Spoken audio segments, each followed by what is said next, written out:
Bonjour, je m'appelle Solène Roland-Richer, je suis auteure d'ouvrages sur l'éducation positive et le management positif, spécialiste d'Alfred Adler et de la discipline positive, adaptée à l'entreprise, aux organisations et aux écoles.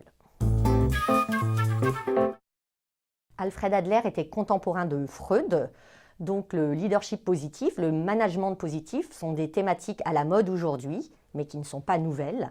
Ce qui est nouveau, c'est que les neurosciences ont prouvé ce que Alfred Adler et d'autres disaient il y a déjà plus de 100 ans, la puissance de l'encouragement pour nous amener nos équipes là où on a envie d'aller et l'importance de développer un sentiment d'appartenance qui est essentiel pour le bon fonctionnement d'une équipe.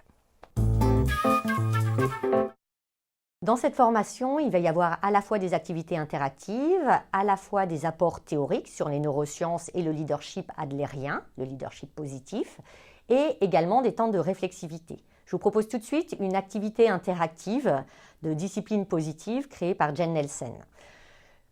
Je vous propose de poser ce que vous avez dans les mains, ceux qui regardent, et de la faire avec moi. Vous prenez votre doigt gauche et vous le mettez sur votre nez, sur vos cheveux, sur votre épaule.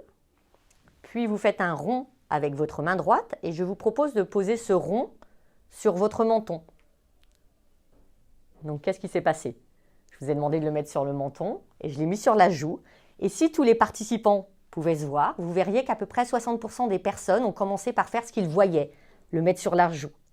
Certains l'ont peut-être mis directement, certains d'entre vous font ça. Parfois j'ai même des personnes dans les formations qui font ça ou ça. Vous venez de découvrir les neurones miroirs. Les neurones miroirs, ils ont été découverts par le professeur Risolati et son équipe à Parme dans les années 96 et 97. Ils étudiaient la motricité du bras d'un chimpanzé et les neurones qui s'activaient quand celui-ci bougeait son bras.